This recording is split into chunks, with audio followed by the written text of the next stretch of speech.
بسم اللہ الرحمن الرحیم الحمد للہ وکفا وسلام علی عبادہ الذین اصطفى اما بعد فاعوذ باللہ من الشیطان الرجیم بسم اللہ الرحمن الرحیم ما آتاکم الرسول فخذوه وما نهاکم عنہ فانتہوا واتقوا اللہ ان اللہ شدید العقاب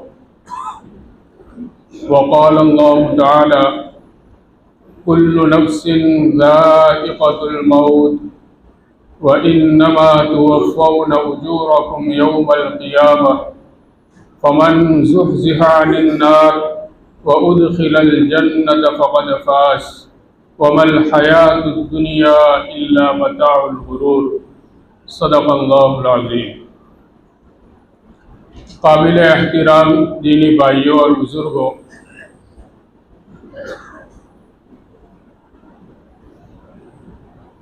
بات شروع کرنے سے پہلے ایک حدیث سنا دوں۔ پیارے حبیب صلی اللہ علیہ وسلم نے فرمایا من امسا کالا من عمل یدہ امسا مغفورا لہ، او کما قال علیہ الصلاۃ والسلام۔ آپ لوگ دن بھر کے تھکے ہوئے ہیں، کام کاج میں، ملازمت میں، طبیعت چاہ رہی ہے جلدی سے چلے جائے، چائے پانی کرے، کھانا کھائے، آرام کرے۔ حدیث شریف میں پیارے حبیب صلی اللہ علیہ وسلم نے فرمایا کہ جو آدمی محنت کرتے کرتے تھک جاتا ہے، کام کرتے کرتے تھک جاتا ہے اور تھکتے تھکتے شام ہو جاتی ہے، صبح سے ہم گھر سے نکلے تھے، ملازمت میں، نوکری میں، ڈیوٹی میں، مختلف کاموں میں، شام ہو گئی، تھک گئے، تو یہ ہمارا تھکنا بیکار نہیں ہے، یہ ہمارا تھکنا عبادت ہے۔ اللہ تعالیٰ اس پر بھی ثواب دیتے ہیں، اور پیارے حبیب صلی اللہ علیہ وسلم نے بشارت سنائی تھکنے والوں کو کہ امسا مغفورا لہ، وہ شام اس حالت میں کرتا ہے کہ اس کے گناہ معاف کر دیے جاتے ہیں۔ تو دنیا کمانے کے لیے بندہ نکلا، لیکن شرط یہ ہے کہ اللہ کا کوئی حکم ٹوٹنا نہیں چاہیے، چھوٹنا نہیں چاہیے۔ اس لیے کہ دوسرے حدیث شریف میں فرمایا گیا کسب الحلال فریضۃ بعد الفریضۃ، حلال مال کا کمانا، حلال روزی کو تلاش کرنا، یہ فرض ہے فرض کے بعد۔ یعنی اللہ تعالیٰ کے جو احکام ہے، نماز پڑھنا فرض ہے، روزہ رکھنا فرض ہے، قربانی کرنا واجب ہے، تو یہ جو اللہ تعالیٰ کے احکام، جو فرائض ہے اور واجبات ہے، ان کو ادا کرنے کے بعد دوسرے نمبر کا فرض ہے حلال روزی کمانا۔ تو حلال روزی کمانا یہ بھی اللہ تعالیٰ کی بہت بڑی عبادت ہے۔ تو ہم اس کے لیے تھکے تو یہ ہمارا تھکنا بیکار نہیں ہے، عبادت ہے، اس پر ہمیں ثواب ملے گا۔ اللہ تعالیٰ فرماتے ہیں وَذَكِّرْ فَإِنَّ الذِّكْرَىٰ تَنفَعُ الْمُؤْمِنِينَ۔ پیارے حبیب صلی اللہ علیہ وسلم کو فرماتے ہیں کہ آپ نصیحت کیجئے امت کو، قرآن حدیث کی دین کی باتیں سنائیے، اس لیے کہ نصیحت اور دین کی بات ایمان والوں کو ضرور نفع دیتی ہے۔ مفسرین نے اس آیت کے تحت میں لکھا ہے کہ دین کی مجلس کے بعد، دین کی بات سننے کے بعد اگر کوئی بندہ یہ کہے کہ مجھے کوئی فائدہ نہیں ہوا، قرآن اور حدیث کی بات اگر کی جا رہی ہو، ادھر ادھر کے قصے کہانیاں اگر ہو رہی ہے تو وہ بات نہیں ہے، لیکن قرآن کی بات کہی جا رہی ہے، حدیث کی روشنی میں بات کہی جا رہی ہے، اور بات سننے کے بعد اگر کوئی بندہ یہ کہے کہ مجھے کوئی فائدہ نہیں ہوا، تو مفسرین لکھتے ہیں کہ یا تو اس کے پاس ایمان ہی نہیں ہے، یا ایمان ہے تو ایمان بہت زیادہ کمزور ہے اس بندے کا۔ تو اللہ کا کرم اور احسان ہے کہ ہم سب دین کی بات کے لیے، دین کی بات کو سننے کے لیے اور دین کی نسبت کے اوپر ہم بیٹھے ہیں۔ اللہ تعالی ہمارے بیٹھنے کو قبول فرمائے۔ محترم بھائیوں بزرگوں، ہم سب جو دنیا کے اندر آئے ہیں جانے کے لیے آئے ہیں، کوئی ہمیشہ رہنے کے لیے نہیں آیا۔ سب کے آنے کا طریقہ ایک ہے۔ دنیا کے اندر جتنے بھی انسان آئے، حضرت آدم علیہ السلام اور حضرت حوا، ان دونوں کو چھوڑ دو، وہ سب سے پہلے انسان تھے، تو اللہ نے ان کو اپنی قدرت سے پیدا فرمایا۔ یہ دونوں ماں باپ ہیں ہمارے۔ دنیا کے اندر جتنے انسان آئے، چاہے نبی آئے، رسول آئے، ولی آئے، بڑے سے بڑے بادشاہ آئے، سب کے آنے کا طریقہ ایک، ماں باپ کے راستے سے آئے۔ سب کے جانے کا طریقہ ایک، موت کے راستے سے سب گئے اور سب جائیں گے۔ پھر کیا ہوا؟ یہ جو آنے اور جانے کے درمیان جو زندگی ہے، سب کے آنے کا راستہ ایک، جانے کا راستہ ایک، لیکن اس بیچ کی زندگی کے اندر انسان نے یہ سمجھ لیا کہ یہ زندگی مجھے اپنی مرضی سے گزارنی ہے۔ حالانکہ میرے بھائیوں ایسا نہیں ہے۔ جب سب کے آنے کا راستہ ایک، سب کے جانے کا راستہ ایک، تو سب کی زندگی گزارنے کا راستہ بھی ایک ہی تھا۔ قرآن کہہ رہا ہے دوسرے بارے میں، کان الناس امۃ واحدہ، سارے لوگ ایک طریقے پر تھے، سارے لوگ اسلام کے اوپر تھے، سارے لوگ ایک طریقے پر تھے۔ پھر لوگوں نے راستے بدل دیے بعد میں چل کر، تو لوگ اپنی اپنی مرضی کے مطابق زندگی گزار رہے ہیں۔ یہ زندگی گزارنے کا طریقہ نہیں ہے، بلکہ طریقہ وہی ہے جو اللہ نے ہم کو بتلایا، اور اللہ کے پیارے حبیب صلی اللہ علیہ وسلم نے ہم کو جو راستہ بتلایا، وہی راستہ زندگی گزارنے کا ہے۔ اور میرے بھائیوں بزرگوں، ہر ایک کو دنیا سے جانا ہے۔ کل نفس ذائقۃ الموت، کوئی دنیا میں باقی رہنے والا نہیں ہے۔ کیسے کیسے لوگ دنیا سے چلے گئے، ہمیں بھی ایک دن جانا ہے۔ موت کا تصور کرے، حدیث شریف کے اندر موت کو قاطع لذات کہا گیا ہے، کہ موت لذتوں کو، خواہشات کو ختم کرنے والی چیز ہے۔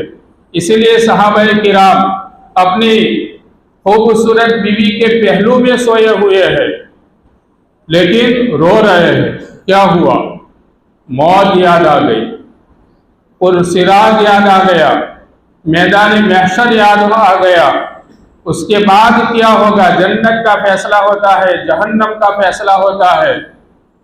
رات کا وقت ہے، بیوی کے پہلو میں سوئے ہوئے ہیں، لیکن موت یاد آ گئی۔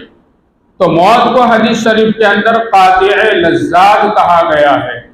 آج میرے بھائیوں، ہم نے دنیا کو اصلی زندگی سمجھ لیا کہ دنیا اصل ہے۔ ہر ایک اپنے بارے میں سوچے۔ ہم نے دنیا کو ہی سمجھ لیا کہ دنیا کی زندگی ہی زندگی ہے۔ ہمیں موت کو یاد کرنا چاہیے۔ قبرستان میں جنازے کو لے کر جاتے ہیں تو حدیث شریف کا یہ حکم ہے کہ جنازہ آگے چلے گا، بغیر ضرورت کے جنازے کے آگے نہیں چلنا چاہیے۔ کندھا دینے کے لیے تو آگے چلنے کی ضرورت پڑے گی، لیکن شریعت کا حکم ہے کہ سارے لوگ جنازے کے پیچھے چلے۔ یہ جنازہ کہاں جائے گا؟ بازار میں جائے گا، فیکٹری میں جائے گا، یہ جنازہ قبرستان میں جائے گا، اور اپنے پیچھے سارے لوگوں کو قبرستان میں لے جائے گا۔ یہ جنازہ آگے ہو کے پیچھے والوں کو یہ کہتا ہے، چلے آؤ میرے پیچھے، تمہارا رہنما ہوں میں، تم کو راستہ دکھا رہا ہوں کہ تم کو بھی اس راستے کے اوپر آنا ہے۔ اس لیے میرے بھائیوں، ہم دنیا کو سب کچھ نہ سمجھنے میں، ہمیں ایک دن مرنا ہے۔ کتنے لوگ چلے گئے، کورونا کے اندر لاکھوں کی تعداد کے اندر لوگ چلے گئے، دنیا بھر کے اندر، ہمارے ملک کے اندر لاکھوں لوگ چلے گئے، اور ہم نے یہ سمجھ لیا کہ ہم بچ گئے۔ ہم نے یہ سمجھ لیا کہ ہم بچ گئے۔ میرے بھائیوں، ہم بچ گئے؟ ہمارا عقیدہ یہ ہے مسلمانوں کا کہ ہر انسان اپنے وقت پر مرتا ہے۔ فَإِذَا جَاءَ أَجَلُهُمْ لَا يَسْتَأْخِرُونَ سَاعَةً وَلَا يَسْتَقْدِمُونَ۔ ہر انسان کی موت اپنے وقت پر آتی ہے، نہ ایک گھڑی پیچھے نہ ایک گھڑی آگے۔ ہاں، کبھی ایسا ہوتا ہے کہ اجتماعی طور پر موتیں واقع ہو جاتی ہے، جیسے کورونا کے زمانے میں ہوا۔ ابھی ترکی کے اندر زلزلہ آیا، ہزاروں کی تعداد میں لوگ لقمہ اجل بن گئے، موت کے منہ میں چلے گئے ہزاروں کی تعداد میں۔ تو ان کا وقت مرنے کا متعین تھا، اس لیے ہم نے سنا دیکھا کہ 3 دن کے بعد چھوٹے چھوٹے بچے ملبے کے نیچے سے زندہ نکل رہے ہیں۔ کئی دنوں کے بعد ایک گھوڑا ملبے کے نیچے سے زندہ نکلا، یہ ہم سن رہے ہیں۔ کیوں؟ اس گھوڑے کی موت کا وقت نہیں آیا تھا، اس بچے کی موت کا وقت نہیں آیا تھا، اس مرد کی موت کا وقت نہیں آیا تھا، اس خاتون کی موت کا وقت نہیں آیا تھا۔ تو کبھی ایسا ہوتا ہے کہ اجتماعی طور پر لوگ چلے جاتے ہیں، تو سب کی موت کا وقت متعین تھا، ہماری موت کا وقت بھی متعین ہے۔ لیکن میرے بھائیوں، ہمیں کچھ پتہ نہیں ہے آج کیسی موتیں واقع ہو رہی ہے۔ آدمی کھانا کھا رہا ہے اور لقمہ حلق سے نیچے نہیں اترا اور گر پڑتا ہے، چل بستا ہے۔ آدمی گلے کے اوپر بیٹھا ہوا ہے، کاؤنٹر پہ بیٹھا ہوا ہے اور اسی حالت میں موت آ جاتی ہے، بلکہ راستہ چلتے چلتے آدمی گر جاتا ہے اور موت آ جاتی ہے۔ اس لیے میرے بھائیوں بزرگوں، ہمیں موت کا استحضار رکھنا چاہیے۔ آدمی نے اگر موت کو یاد کیا اور موت کو یاد رکھا، کفا بالموت واعظا، کفا بالموت واعظا، موت سب سے بہترین، سب سے اچھا نصیحت کرنے والا ہے۔ موت سب سے اچھا، سب سے بہترین ناصح ہے کہ آدمی موت کو یاد کرے۔ ایک انسان ایک بزرگ کے پاس گیا اور جا کر عرض کیا کہ حضرت مجھے کوئی نصیحت فرمائیے۔ تو ان اللہ والوں نے فرمایا، کیا تمہارے باپ زندہ ہیں؟ تو اس جانے والے نے کہا کہ نہیں حضرت، میرے والد صاحب کا تو انتقال ہو گیا ہے، اتنے سال ہو گئے۔ تو ان اللہ والوں نے فرمایا، کیا ابھی بھی تجھے نصیحت کی ضرورت ہے؟ کیا ابھی بھی تجھے نصیحت کی ضرورت ہے؟ تیرے دادا چلے گئے، تیرے باپ چلے گئے، تیری ماں چلے گئی، اب تیری باری۔ اس لیے میرے بھائیوں، ہمیں موت کو یاد رکھنا ہے۔ اب موت کو یاد رکھ کے ہم کیا کریں گے؟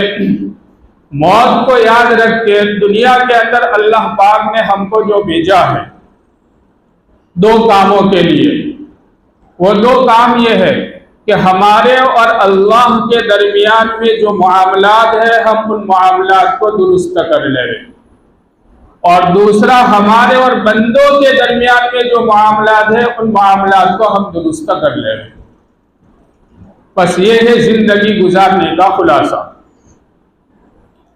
ہمارے اور اللہ کے درمیان میں جو معاملات ہیں، یا ایھا الذین آمنوا اوفوا بالعقود، ایمان والو جو تم سے عہد کیا گیا ہے، اللہ تعالیٰ نے جو تم سے عہد کیا ہے، بندوں کے ساتھ جو تمہارے معاہدات ہیں، جو تمہارے وعدے ہیں، جو تمہارے معاملات ہیں، ان کو پورا کرو۔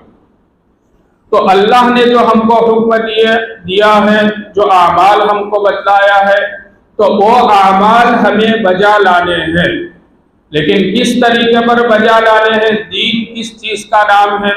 دین نام ہے اللہ تعالیٰ کے احکام کو پیارے حبیب صلی اللہ علیہ وسلم کے طریقے کے مطابق بجا لانا، اس کا نام ہے دین۔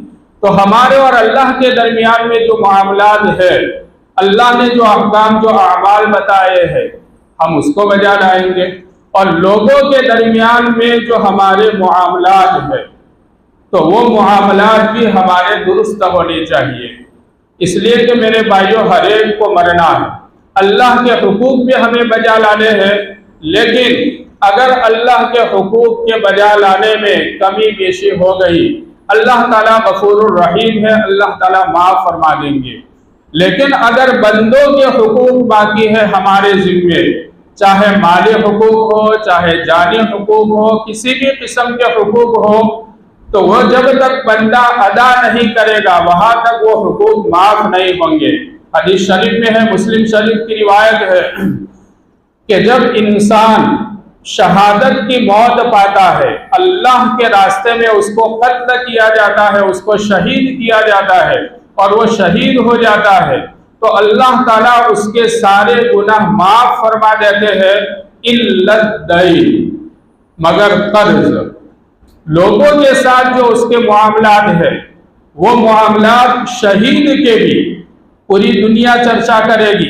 اگر اللہ کے راستے میں کوئی شہید ہو گیا پورا گاؤں چرچا کرے گا، فلانا آدمی کتنا خوش نصیب ہے، اللہ کے راستے میں اس کی موت آئی، اللہ کے راستے میں اس کی بیوی بھی غم کے ساتھ اس کو خوشی بھی ہوگی، پورے علاقے میں چرچا ہوگا فلانا آدمی شہید ہو گیا۔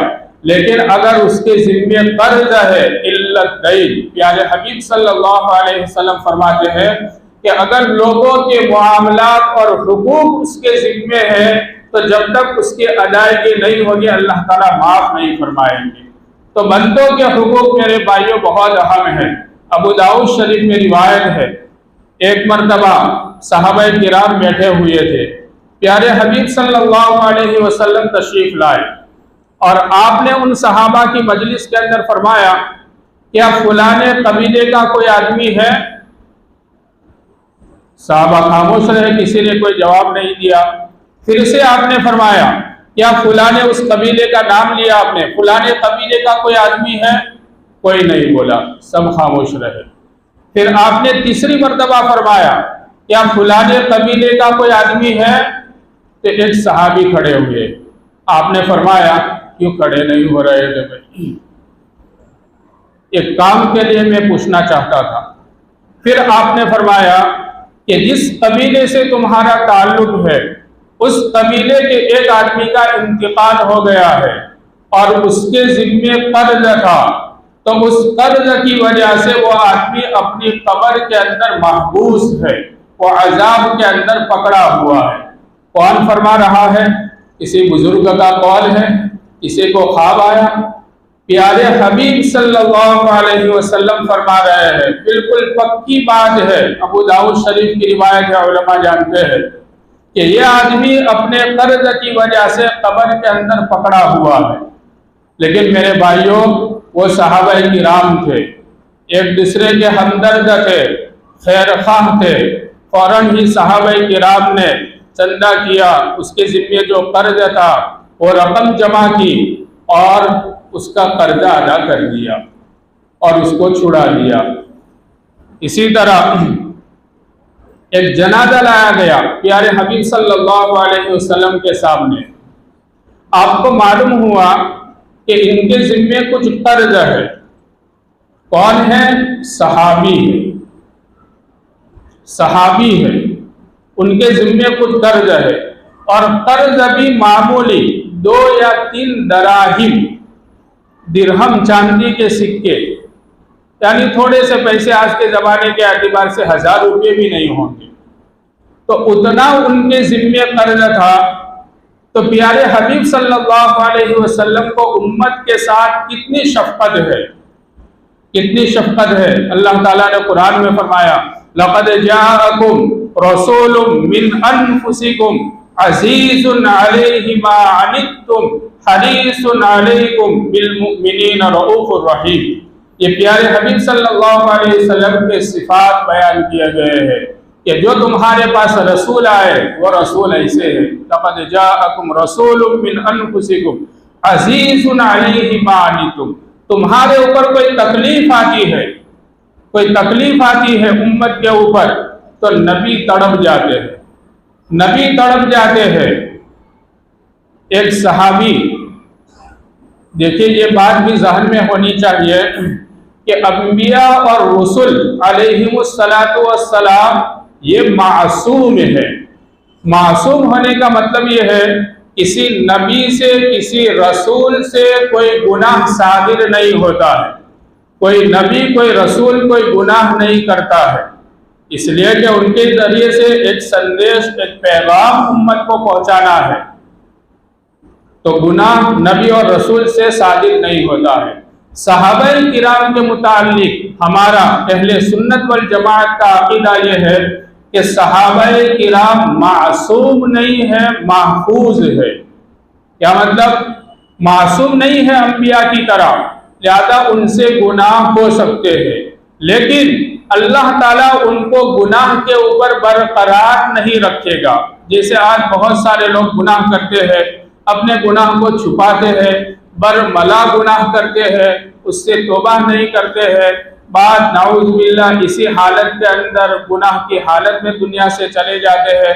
لیکن صحابہ کرام کے چند واقعات ہے کہ صحابہ کرام سے گناہ سرزد ہوئے، اور دوسری بات کہ ایک تکوینی بات ہے، اس لیے کہ پیارے حبیب صلی اللہ علیہ وسلم اللہ تعالیٰ نے جو یہ دین جو بھیجا ہے وہ قیامت تک کے لیے بھیجا ہے، اور اللہ پاک نے دو سلسلے جاری فرمائے، کتاب اللہ اور رجال اللہ، یعنی اللہ تعالیٰ نے کتاب بھی بھیجی، اور صرف کتاب بھیجنے کے اوپر آپ نے اکتفا نہیں فرمایا، بلکہ ابھی امام صاحب نے آیت پڑھی لَقَدْ كَانَ لَكُمْ فِي رَسُولِ اللَّهِ أُسْوَةٌ حَسَنَةٌ، رسولوں کا سلسلہ جاری فرمایا کہ اللہ کی کتاب کو، اللہ کی شریعت کو اللہ کے نبی اور اللہ کے رسول سمجھائیں گے۔ تو اگر کوئی واقعہ پیش نہ آئے تو کیسے پتا چلے گا کہ اگر آپ کے جانے کے بعد اگر ایسا واقعہ پیش آیا تو کیا معاملہ کیا جائے گا، کیا سزا دی جائے گی، شریعت کا کیا حکم ہے؟ اس وجہ سے بعض مسلمانوں سے ایسے گناہ تکوینی طور پر صادر کروائے گئے۔ تو ایک مسلمان سے چوری کا گناہ ہو گیا، تو پیارے حبیب صلی اللہ علیہ وسلم نے قرآن کا حکم ہے السارق والسارقۃ فاقطعوا ایدیہما جزاء بما کسبا نکالا من اللہ، چھٹے پارے کی آیت ہے۔ تو اس آیت کے مطابق پیارے حبیب صلی اللہ علیہ وسلم نے حکم دیا کہ بھئی ان کا ہاتھ کاٹا جائے، آپ کے حکم کے مطابق ان کا ہاتھ کاٹا گیا۔ پیارے حبیب صلی اللہ علیہ وسلم رونے لگے، صحابہ نے عرض کیا کہ یا رسول اللہ، آپ نے حکم دیا، آپ کے حکم سے ان کا ہاتھ کاٹا گیا اور آپ رو رہے ہیں۔ پیارے حبیب صلی اللہ علیہ وسلم نے فرمایا قربان جائیے، فداء ابی و امی، قربان جائیے۔ پیارے حبیب صلی اللہ علیہ وسلم نے فرمایا کہ میں نے حکم دیا لیکن میرا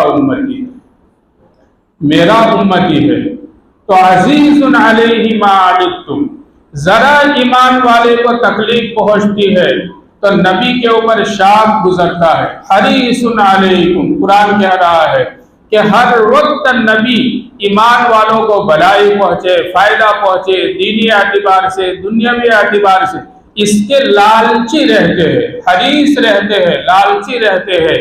بالمؤمنین رؤوف الرحیم، ایمان والوں کے ساتھ بڑے رحمت والے ہیں، بڑے شفقت والے ہیں، کہ ان سے بڑا کوئی شفیق اور کوئی رحیم نہیں آیا دنیا کے اندر۔ اتنی شفقت کے باوجود آپ کے سامنے جب جنازہ لایا گیا اور ان صحابی کے ذمے کچھ قرض تھا تو کیا فرمایا پیارے حبیب صلی اللہ علیہ وسلم نے؟ ابو داؤد شریف کی روایت ہے، آپ نے فرمایا کہ تم لوگ جنازہ پڑھ لو، میں جنازہ نہیں پڑھوں گا۔ قرض تھا اور ان کے پاس قرض کی ادائیگی کے لیے کوئی شکل نہیں تھی۔ ہاں، آدمی کو قرض لینے کی ضرورت پڑتی ہے،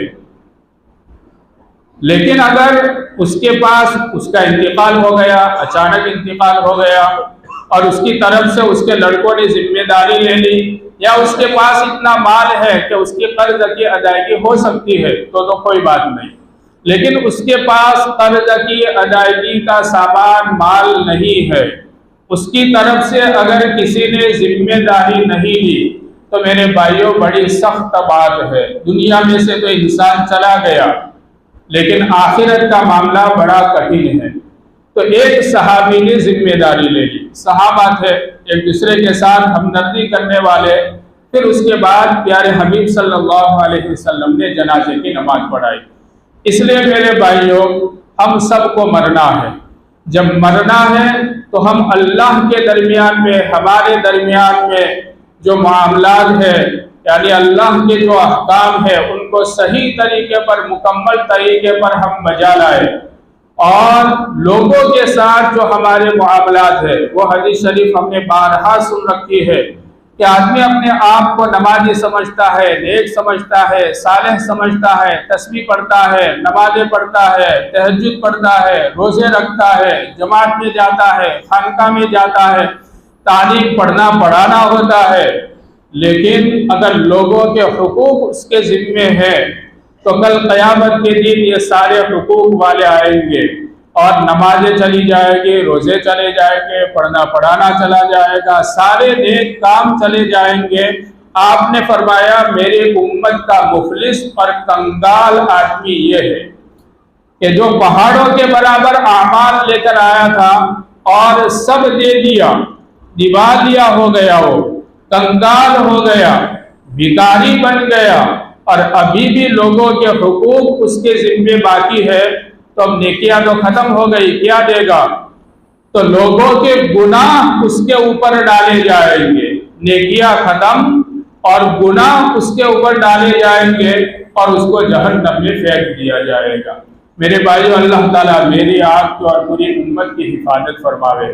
اس لیے حقوق العباد کا مسئلہ بہت اہم ہے، حلال روزی کا ہمیں اہتمام کرنا چاہیے۔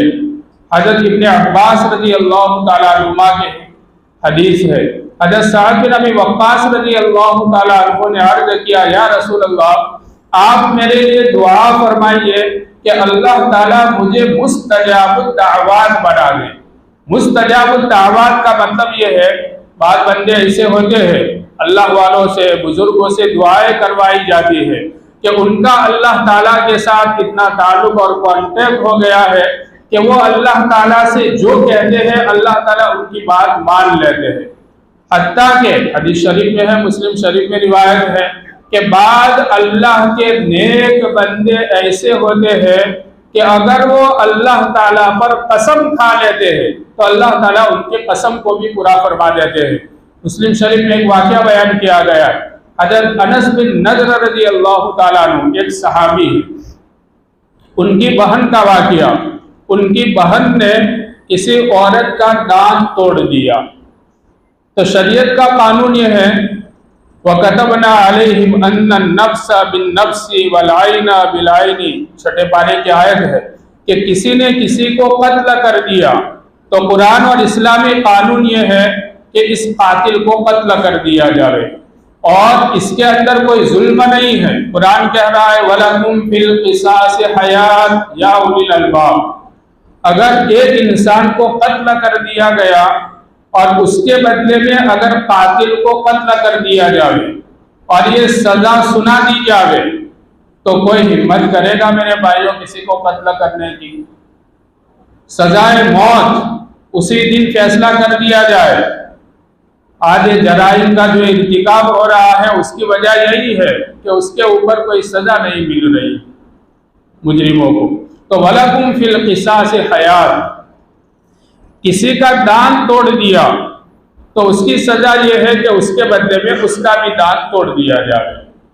تو حضرت انس بن نضر رضی اللہ تعالیٰ عنہ، ان کی بہن نے ایک عورت کا دانت توڑ دیا، ہوتا ہے کوئی بات ہو جاتی ہے، کچھ ہو جاتا ہے، تو اب شریعت کا قانون یہ ہے، قرآن کا قانون، کہ انس کی بہن کا بھی دانت توڑا جائے گا۔ سامنے والا فریق آیا پیارے حبیب صلی اللہ علیہ وسلم کے پاس کہ ہم قصاص لیں گے، یعنی ہم بھی دانت توڑیں گے انس کی بہن کا۔ تو اس فریق والوں نے سمجھایا کہ بھائی اب تمہارا دانت تو ٹوٹ گیا ہے، تمہاری بہن کا دانت تو ٹوٹ گیا ہے، تمہاری عورت کا، تم اس کا دانت توڑو گے تو اس کا دانت ٹھیک نہیں ہو جائے گا، اس کا تو ٹوٹ ہی گیا ہے، اس کے بدلے میں دیت لے لو، دیت کا بھی حکم ہے شریعت کے اندر، اس کے بدلے میں مال لے لو۔ تو انہوں نے کہا کہ نہیں، بعض مرتبہ ضد میں آدمی آ جاتا ہے کہ نہیں ہم تو قصاص لیں گے، ہمیں مال نہیں چاہیے۔ اللہ کے نبی علیہ السلام نے بھی سمجھایا، لیکن وہ سامنے والا فریق ماننے کے لیے تیار نہیں ہوا۔ آپ علیہ السلام کی صلح فرماتے تھے، تو صلح کرنا یہ بھی ثابت ہے اور اس کے اوپر بہت بڑا ثواب ہے۔ یہ ساری تفصیل میں جانے کا موقع نہیں ہے، تو آپس میں صلح کرواتے تھے۔ تو پیارے حبیب صلی اللہ علیہ وسلم نے صلح کروانے کی کوشش کی، لیکن سامنے والا فریق نہیں مانا۔ تو اللہ کے حبیب صلی اللہ علیہ وسلم نے حضرت انس سے کہا کہ تمہاری بہن کا دانت توڑا جائے گا، قصاص لیا جائے گا۔ تو اس موقع پر حضرت انس بن نضر رضی اللہ تعالیٰ عنہ نے قسم کھا لی کہ یا رسول اللہ میری بہن کا دانت، اللہ کی قسم یا رسول اللہ میری بہن کا دانت نہیں توڑا جائے۔ کس کے سامنے قسم کھا رہے؟ اللہ کے حبیب صلی اللہ علیہ وسلم کے سامنے۔ اللہ کے حبیب صلی اللہ علیہ وسلم نے فرمایا انس میں تم کو اللہ کا حکم سنا رہا ہوں اور تم یہ کہہ رہے ہو؟ انس نے کہا ہاں، مجھے اللہ سے امید ہے کہ میری بہن کا دانت نہیں توڑا جائے گا، قسم کھا لی۔ انہوں نے قسم کھا لی تو سامنے والا جو فریق تھا وہ بات ماننے کے لیے تیار ہو گیا کہ ٹھیک ہے ہم دانت نہیں توڑیں گے، دیت لینے کے لیے ہم تیار ہیں، مال لینے کے لیے تیار ہیں۔ تو اللہ پر انہوں نے قسم کھا لی کہ میری بہن کا دانت نہیں ٹوٹے گا۔ اللہ پاک نے لاج رکھی۔ اس موقع پر پیارے حبیب صلی اللہ علیہ وسلم نے فرمایا کہ اللہ کے بعد نیک بندے ایسے ہوتے ہیں کہ اگر وہ اللہ پر بھی قسم کھا لیتے ہیں تو اللہ تعالیٰ ان کی قسم کی لاج رکھ لیتے ہیں۔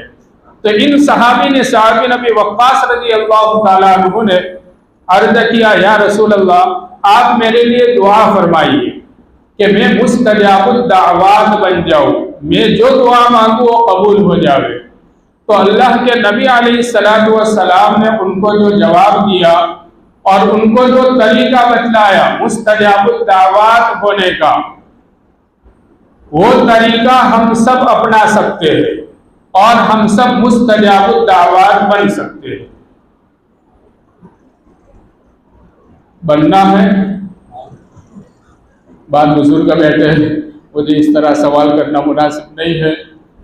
پیارے حبیب صلی اللہ علیہ وسلم نے فرمایا اس کے جواب کے اندر کہ اپنی روزی حلال بنا دو، اپنا کھانا حلال بنا دو، تکن مستجاب الدعوات، مستجاب الدعوات بن جاؤ گے۔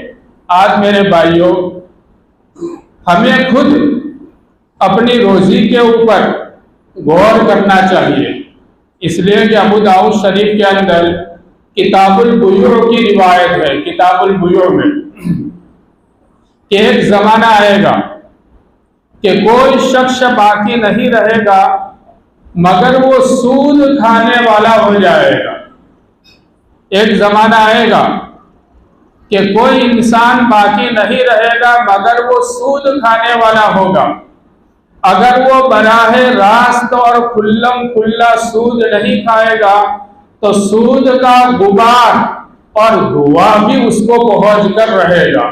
میرے بھائیو یہ زمانہ آ گیا ہے، بعض لوگ کھلم کھلا لون سود بیاج یہ سب لیتے ہیں اور بعض لوگ انجانے میں دھواں اور غبار پہنچ کر رہے گا۔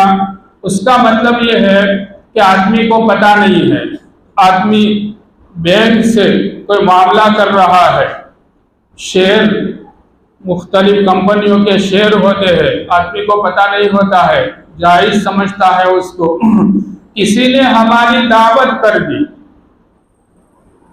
کسی نے کچھ ہدیہ کسی کو دے دیا اور اس کا جو کاروبار ہے وہ لون کے اوپر چل رہا ہے، سود کے اوپر چل رہا ہے، تو اس کھانے والے کو گناہ ہوگا نہیں ہوگا وہ دوسرا معاملہ ہے، لیکن میرے بھائیوں وہ سود کا دعا اس کو گناہ نہیں ہوگا۔ آدمی نے زہر کھایا جان بوجھ کر، تو یہ سب کو معلوم ہے کہ اس کو خودکشی کہا جائے گا۔ اپنی جان کی حفاظت کرنا بھی انسان کے اوپر فرض ہے۔ اس جان کے ہمارے جسم کے ہم مالک نہیں ہیں، اسی لیے کسی عضو کا بیچنا جائز نہیں ہے، اس لیے کہ ہم اس کے مالک نہیں ہیں، اللہ تعالیٰ کی ملکیت ہے۔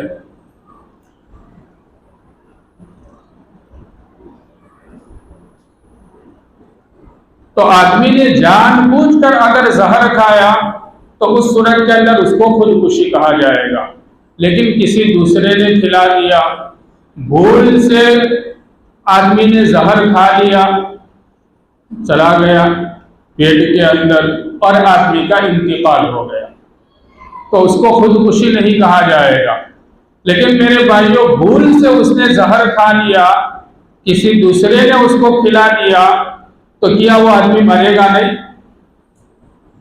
کہ بھائی بھول سے کھایا تھا اس نے تو چلو اس کو مت مارو، زہر وہ یوں کہے کہ بھائی اس نے بھول سے کھایا ہے تو میں اثر نہیں کروں گا، اس کا تو اثر ہو کر رہے گا۔ تو اس طریقے پر میرے بھائیوں، حرام مال اگر ہمارے پیٹ کے اندر چلا گیا، سود کا مال اگر ہمارے پیٹ کے اندر چلا گیا، ہمیں پتہ ہو یا نہ ہو، اگر پتہ نہیں ہے ہمیں تو گناہ نہیں ہوگا، لیکن اس کا اثر تو ہمارے پیٹ کے اندر چلا گیا، دعا قبول نہیں ہوگی۔ حدیث شریف میں ہے کہ بعض لوگ ایسے ہوتے ہیں کہ ان کے اندر دعا قبول ہونے کے سارے اسباب پائے جا رہے ہیں۔ آدمی سفر میں ہے، دعا قبول ہوتی ہے، آدمی دل کا ٹوٹا ہوا ہے، دعا قبول ہوتی ہے، آدمی پراگندہ بال ہے، پریشان ہے، اس کی دعا قبول ہوتی ہے۔ لیکن آدمی سفر میں ہے، اس کا پراگندہ بال والا ہے، اس کے کپڑے بھی میلے ہیں، بیوی بچوں سے رشتہ داروں سے دور ہے، اور وہ پکار رہا ہے یا ربی یا ربی یا ربی، دعا کر رہا ہے، لیکن اس کی دعا قبول نہیں ہو رہی ہے، اس وجہ سے کہ کھانا حرام ہے، پینا حرام ہے، لباس اس کا حرام ہے، اس لیے میرے بھائیوں آج دعائیں قبول نہیں ہو رہی ہے عام طور پر۔ اس لیے اللہ کے پیارے حبیب صلی اللہ علیہ وسلم نے فرمایا کہ اپنی روزی حلال بنا دو، مستجاب الدعوات بن جاؤ گے۔ تو میرے بھائیوں، ہم سب کو اپنی کمائی کی طرف نظر کرنی چاہیے، اپنی روزی کو دیکھنا چاہیے، کسی دوسرے کے معاملے کو دیکھنے کی ضرورت نہیں ہے۔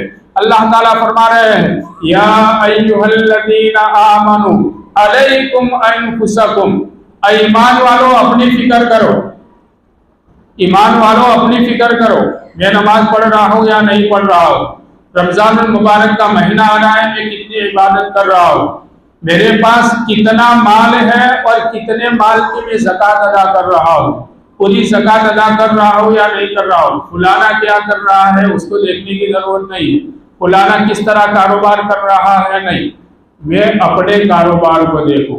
اس لیے میرے بھائیوں، ہمیں اس کی بھی فکر کرنی چاہیے، اور یہی کرتے کرتے ہمیں اللہ کے پاس جانا ہے۔ اللہ کے احکام کو، میں نے کہا کہ دین نام ہے اللہ کے احکام کو پیارے حبیب صلی اللہ علیہ وسلم کے طریقے کے مطابق بجا لانے کا نام ہے دین۔ تو ہمیں اس طریقے پر دین کو بجا لانا ہے۔ اللہ پاک زندگی کے اندر آدمی کو سدھرنے کے اور آدمی کی مغفرت کرنے کے، بندے کی مغفرت کرنے کے، بندے کو نوازنے کے مواقع اللہ تعالیٰ پیدا فرماتے ہیں۔ ابھی رمضان المبارک کا مہینہ آ رہا ہے، بڑا قیمتی مہینہ آ رہا ہے۔ کتنا قیمتی مہینہ آ رہا ہے کہ 2 مہینوں پہلے سے اللہ کے حبیب صلی اللہ علیہ وسلم اس کے لیے دعا مانگتے تھے اور اس کی تیاری فرماتے تھے۔ جب رجب کا چاند دکھائی دیتا تھا تو ہم سب کو بھی یہ دعا مانگنی چاہیے۔ پیارے حبیب صلی اللہ علیہ وسلم دعا مانگتے تھے، اللہم بارک لنا فی رجب و شعبان وبلغنا رمضان۔ اللہ پاک شعبان، رجب کے مہینے میں، شعبان کے مہینے میں ہمیں برکت عطا فرمائیے۔ کیا مطلب برکت کا؟ ہماری زندگی میں برکت عطا فرمائیے کہ ہماری موت نہ آ جاوے اور رمضان تک ہم پہنچ جاوے۔ پھر اگر رمضان میں موت آ گئی تو کوئی مسئلہ نہیں ہے۔ رمضان کے اندر ایمان والوں کے لیے، روزے داروں کے لیے جہنم کے دروازے بند کر دیے جاتے ہیں، جنت کے دروازے کھول دیے جاتے ہیں۔ اس لیے اگر رمضان کے اندر سب سے موج کا سب سے بہترین وقت یہ ہے، اگر کسی کو نصیب ہو جائے، اگر ہمارے بس میں ہو تو سب کو اسی وقت پر مرنا چاہیے، لیکن ہمارے بس میں نہیں ہے۔ ایک رمضان المبارک کے روزے رکھے، ہم نے تراویح پڑھی، اور رمضان کے بعد آدمی کے اگر موت آ گئی تو بہت مبارک اس کی موت ہے، اس کے گناہ سارے معاف ہو گئے۔ اس لیے کہ حدیث شریف ہے، من صام رمضان ایمانا واحتسابا غفر له ما تقدم من ذنبه، کہ جو آدمی ایمان کی حالت میں اور ثواب کے یقین کے ساتھ اگر روزہ رکھے گا، اس کے سارے گناہ معاف کر دیے جائیں گے۔ وَمَنْ قَامَ إِيمَانًا وَاحْتِسَابًا غُفِرَ لَهُ مَا تَقَدَّمَ مِنْ ذَنبِهِ، رات میں تراویح پڑھی، نمازیں پڑھی، ایمان کے حالت میں اور ثواب کی نیت کے ساتھ، اللہ تعالیٰ اس کے بھی سارے گناہ معاف کر دیں گے۔ تو سارے گناہ معاف ہو گئے، اب اس حالت کے اندر موت آوے تو کتنی اچھی موت ہے۔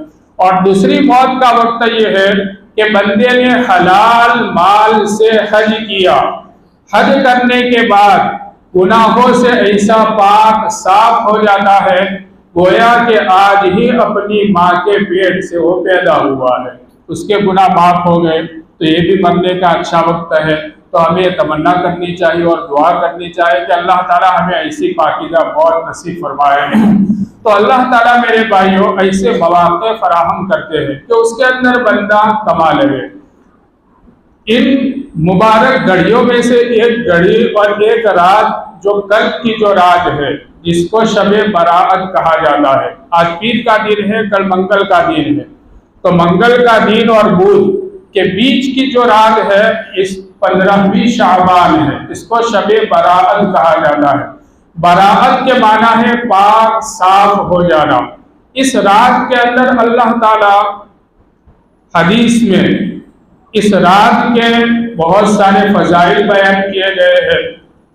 عام راتوں کے اندر 360 راتوں کے اندر جب رات کا تہائی حصہ ہوتا ہے، جب تہجد کا وقت ہوتا ہے، تو اللہ تعالیٰ سمائے دنیا کے اوپر، سما کے معنی آسمان کے ہے اور دنیا کے معنی قریب، قریبی آسمان کے اوپر یعنی پہلے آسمان کے اوپر اللہ تعالیٰ اترتے ہیں 360 دنوں کے اندر، لیکن رات کے آخری پہر کے اندر، تیسرے حصے کے اندر، اور اللہ کی طرف سے اعلان ہوتا ہے، ہے کوئی گناہوں کی معافی طلب کرنے والا، میں اس کے گناہ معاف کر دوں، ہے کوئی روزی طلب کرنے والا، میں اس کو روزی دوں، ہے کوئی مصیبت میں مبتلا، میں اس کی مصیبت کو دور کروں، فلاں فلاں اللہ کی طرف سے اعلان ہوتا ہے۔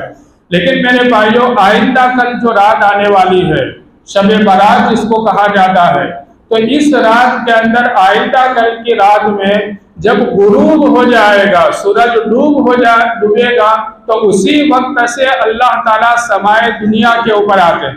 اللہ تعالیٰ پہلے آسمان کے اوپر آتے ہیں، تو محدثین نے، علماء نے اس کا مطلب بیان کیا ہے کہ اللہ کی خاص رحمت بندوں کی طرف متوجہ ہوتی ہے، یا اللہ کی طرف سے فرشتہ آتا ہے، اور فرشتہ آ کر اعلان کرتا ہے، کیا اعلان کرتا ہے؟ غروب کے وقت سے اللہ کی طرف سے اعلان ہوتا رہتا ہے، اعلان ہوتا رہتا ہے صبح صادق تک، اللہ کی طرف سے اعلان ہوتا ہے کوئی گناہوں کی معافی مانگنے والا، میں اس کے گناہ معاف کر دوں۔ میرے بھائیوں، دنیا کے اندر سب سے بڑی نعمت احادیث مبارکہ کی روشنی میں سب سے بڑی نعمت عافیت ہے۔ حدیث شریف میں یہ دعا مانگنے کا حکم دیا گیا ہے، اللہم انی اسألک العفو والعافیت فی دینی و دنیای و اہلی و مالی۔ اللہ پاک مجھے عافیت عطا فرما۔ عافیت اتنی جامع معنی دعا ہے، جامع دعا ہے کہ اس میں سب کچھ آ گیا، اپنے اولاد کے اندر عافیت، مال کے اندر عافیت، گھر کے اندر عافیت، کاروبار کے اندر عافیت، سفر میں عافیت، جہاں بھی میں رہوں، جس حالت میں رہوں، اللہ پاک عافیت کے ساتھ رکھے۔ تو یہ دعا ہمیں مانگنی چاہیے۔ ہم کسی کو دعا دیں تو یہ دعا دینی چاہیے کہ اللہ پاک آپ کو عافیت کے ساتھ رکھے۔ بہت جامع دعا ہے، حدیث شریف میں ہے۔ اور مرنے کے بعد جو سب سے بڑی نعمت ہے وہ ہے مغفرت، اللہ کی بخشش۔ اگر اللہ تعالیٰ نے معاف کر دیا، اللہ نے معاف کر دیا، مرنے کے بعد قبر کا مسئلہ بھی آسان، حشر کا مسئلہ بھی آسان، پل صراط کا مسئلہ بھی آسان، جنت میں جانا بھی آسان، سب کا دار و مدار مغفرت کے اوپر ہے۔ اس لیے میرے بھائیوں، مغفرت یہ اللہ تعالیٰ کی بہت بڑی نعمت ہے ایمان والوں کے لیے، اور ہمارا یقین ہے کہ اس طرح نہیں ہے کہ مر گئے اور خاک ہو گئے، مٹی ہو گئے، نہیں، ایک ایک پل کا ہمیں حساب دینا پڑے گا۔ فَمَن يَعْمَلْ مِثْقَالَ ذَرَّةٍ خَيْرًا يَرَهُ وَمَن يَعْمَلْ مِثْقَالَ ذَرَّةٍ شَرًّا يَرَهُ۔ ایک ذرہ کے برابر آج آدمی کیا کیا بولتا ہے، کیا کیا کرتا ہے، اپنے آپ کو ہوشیار سمجھتا ہے۔ ایک ذرہ، ذرہ کس کو کہا جاتا ہے؟ کھڑکی بند ہوتی ہے اور تھوڑی سی دراڑ ہوتی ہے، سوراخ ہوتا ہے، اور اس میں سے دھوپ کے اندر جو ذرات اڑتے ہیں کہ اس کو پکڑنا چاہے تو پکڑے نہیں جا سکتے۔ دھوپ اس کو بند کر دو، سوراخ کو، تو وہ دکھائی بھی نہیں دیتے ہیں۔ اگر اتنا بھی اگر کسی نے گناہ کیا ہے، کل قیامت کے دن سامنے آ جائے گا۔ اگر اتنی بھی نیکی کی ہے، کل قیامت کے دن سامنے آ جائے گی، بندہ ہکا بکا رہ جائے گا۔ بندہ کہے گا ما لہذا الکتاب لا یغادر صغیرۃ ولا کبیرۃ الا احصاها۔ آج کمپیوٹر کا زمانہ ہے، چھوٹی چھوٹی چیزیں سالہ سال تک اس میں محفوظ رہتی ہے، لیکن میرے بھائیوں، یہ سارے دنیا بھر کے کمپیوٹر اس کمپیوٹر کے سامنے فیل ہو جائیں گے، اور یہ کمپیوٹر میرے اور آپ پوری دنیا کے انسانوں کے ساتھ وہ کمپیوٹر لگا ہوا ہے۔ نامہ اعمال ہمارا تیار ہو رہا ہے، ہم کیا کر رہے ہیں، کہاں جا رہے ہیں، کیا بول رہے ہیں، یہ سب تیار ہو رہا ہے۔ اور کل قیامت کے دن اللہ تعالیٰ فرمائیں گے کہ اقرأ کتابک کفیٰ بنفسک اليوم علیک حسیبا۔ اپنا نامہ اعمال دیکھ لو، اپنا کمپیوٹر آن کر لو اور دیکھ لو اپنا حساب، اور اپنے بارے میں فیصلہ کر لو کہ تمہیں جنت میں جانا ہے کہ جہنم میں جانا ہے۔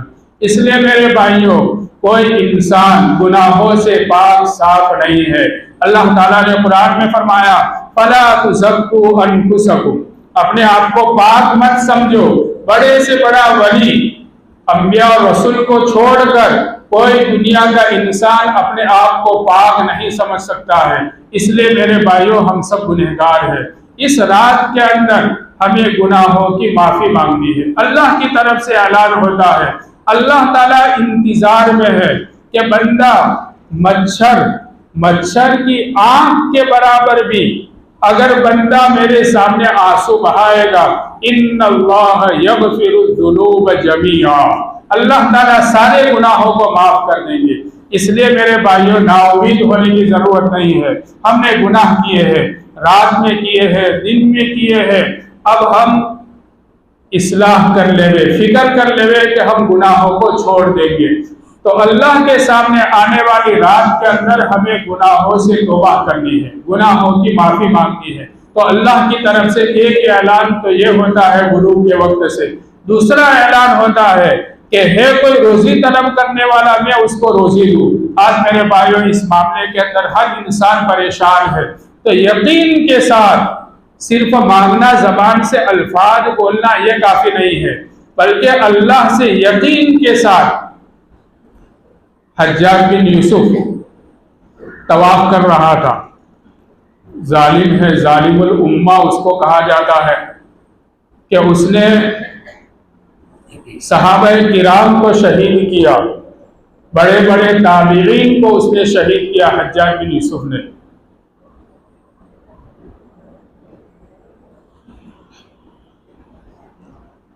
حجاج بن یوسف طواف کر رہا تھا، ایک نابینا شخص بھی طواف کر رہا تھا، اور طواف کے دوران میں کعبۃ اللہ کے سامنے وہ دعا مانگ رہا تھا۔ ایک نابینا تھا، اندھا تھا، کہ اللہ تعالیٰ تیرے دربار میں آیا ہوں، اتنا دور سے آیا ہوں، اپنی بینائی کی بھیک مانگتا ہوں، مجھے بینائی عطا فرما دے۔ لیکن وہ اس انداز سے مانگ رہا تھا جس طرح عام طور پر لوگ مانگتے ہیں